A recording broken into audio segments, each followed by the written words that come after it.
ఏది అయినా ట్రై చెయ్యి ఆచి చికెన్ మసాలా. రాష్ట్ర వ్యాప్తంగా సంచలనం సృష్టించిన జనసేన ఎమ్మెల్యే అరవ శ్రీధర్ వ్యవహారాన్ని జనసేన పార్టీ లైట్ తీసుకుందా? ఘటన జరిగి 2 నెలలు దాటుతున్నా ఇప్పటికీ ఎలాంటి చర్యలు తీసుకోకపోవడానికి కారణాలేంటి? క్రమశిక్షణ చర్యలంటూ ఏర్పాటు చేసిన విచారణ కమిటీ విచారణ జరిపి తేల్చిందేంటి? కమిటీ ఏర్పాటు చేసి ఇన్ని రోజులైనా ఇంకా నివేదిక ఎందుకు ఇవ్వలేకపోయింది? అరవ శ్రీధర్ వ్యవహారంలో జనసేన సైలెన్స్ కి కారణాలేంటి? Let's watch the story. Annamayya జిల్లాలోని రైల్వే కోడూరు అసెంబ్లీ నియోజకవర్గం నుంచి జనసేన తరపున ఎమ్మెల్యేగా నిలిచిన అరవ శ్రీధర్పై లైంగిక వేధింపుల ఆరోపణలు రాష్ట్ర వ్యాప్తంగా కలకలం రేపాయి. జనసేన ఎమ్మెల్యే తనను లైంగికంగా వేధిస్తున్నారంటూ ఒక ప్రభుత్వ ఉద్యోగిని వీడియోలు, ఆడియోలు బయటపెట్టి తనకు న్యాయం చేయాలని డిమాండ్ చేస్తున్నారు. అయితే ఆ ఇష్యూకి సంబంధించి ఎమ్మెల్యే అరవ శ్రీధర్పై పోరాటం చేస్తోన్న హర్ష వీణ అనే ఆ మహిళకు న్యాయం జరిగే అవకాశాలు లేవు అన్న చర్చ పొలిటికల్ సర్కిల్స్లో నడుస్తోంది. దానికి ప్రధాన కారణం ఇప్పటివరకు ఎమ్మెల్యే అరవ శ్రీధర్పై ఎలాంటి చర్యలు తీసుకోకపోగా కనీసం విచారణ కమిటీ అంటూ ఏర్పాటు చేసిన కమిటీ ఎలాంటి నివేదిక ఇవ్వకపోవడంపై విమర్శలొస్తున్నాయి. ఈ వ్యవహారంపై జనసేన అధినేత డిప్యూటీ సీఎం చంద్రబాబు నాయుడు, పవన్ కళ్యాణ్ త్రిసభ్య కమిటీని నియమించి నిజానిజాలు వెలికితీయాలని ఆదేశించినప్పటికీ రోజులు, వారాలు గడుస్తూ ఉన్నా ఇప్పటికీ కనీసం ప్రాథమిక నివేదిక కూడా పార్టీ అధినేత వద్దకు చేరలేదు అన్న వార్తలు వినిపిస్తున్నాయి.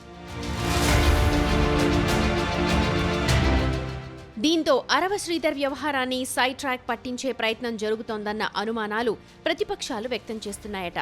సాధారణంగా అధికార పార్టీలో కీలకంగా ఉన్నటువంటి ఎమ్మెల్యే ఇలాంటి వ్యవహారంలో అడ్డంగా దొరికిపోయినా ఎందుకు చర్యలు తీసుకోలేకపోతున్నారని వైసీపీ శ్రేణులు మండిపడుతున్నాయి. ఈ ఏడాది జనవరిలో అరవ శ్రీధర్ వ్యవహారం బయటకొచ్చింది. వెంటనే స్పందించిన జనసేన పార్టీ అరవ శ్రీధర్ వ్యవహారాన్ని నిగ్గుతేల్చేందుకు విచారణకు త్రిసభ్య కమిటీని ఏర్పాటు చేసింది. ఆ త్రిసభ్య కమిటీ రైల్వే కోడూరు వెళ్లి ఎమ్మెల్యే అరవ శ్రీధర్తో పాటు పలువురు పార్టీ నేతలను విచారించింది. బాధితురాలు వీణ నేరుగా కమిటీ ముందు హాజరు కాకపోయినా ఈ కేసుకు సంబంధించి పూర్తి వివరాలను కమిటీకి సీల్డ్ కవర్లో సబ్మిట్ చేశారు. అయితే ఆ విచారణ ఆధారంగా కమిటీ ఏ నిర్ణయానికొచ్చింది, నివేదికను అధినేతకు సమర్పించిందా లేదా అన్నదానిపై ఇప్పటికీ ఎలాంటి స్పష్టత లేదు. ఒకవేళ నివేదిక సమర్పించి ఉంటే అందులో ఏమున్నది అన్నదానిపై పార్టీ అధికారికంగా వెల్లడించాల్సి ఉంటుంది. కానీ ఇప్పటి వరకు అరవ శ్రీధర్పై ఎలాంటి చర్యలు తీసుకోకపోవడంతో అసలు విచారణ కమిటీ తన విచారణ పూర్తి చేసిందా లేక ఇంకా విచారణ పేరుతోనే కాలయాపన చేస్తోందా అన్న దానిపై స్పష్టత రావడం లేదు.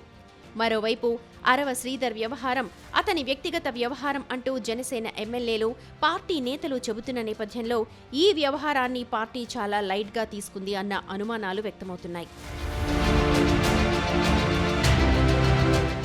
మరోవైపు ఈ వ్యవహారంలో బాధితురాలు హర్ష వీణ తనకు న్యాయం జరగడం లేదని, ఎమ్మెల్యేని కాపాడే ప్రయత్నం జరుగుతోంది అంటూ సంచలన ఆరోపణలు చేశారు. తనకు న్యాయం జరగకపోగా తిరిగి పోలీసుల విచారణను ఎదుర్కోవాల్సొస్తోందంటూ మీడియా ముందు కన్నీళ్లు పెట్టుకున్నారు.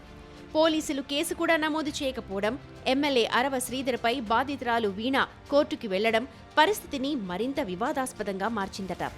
అయితే ఈ వ్యవహారంలో హర్ష వీణ కూడా అరవ శ్రీధర్ను డబ్బు డిమాండ్ చేస్తూ బెదిరించింది అన్న ఆరోపణలు వినిపించాయి. దీంతో అసలు ఈ వ్యవహారంలో నిజానిజాలేంటి? నిజంగా ఎమ్మెల్యే తప్పు చేశారా లేక ఎవరైనా కావాలనే ప్లాన్ చేసి ట్రాప్లో పడేశారా అన్న అనుమానాలు వ్యక్తమవుతున్నాయి.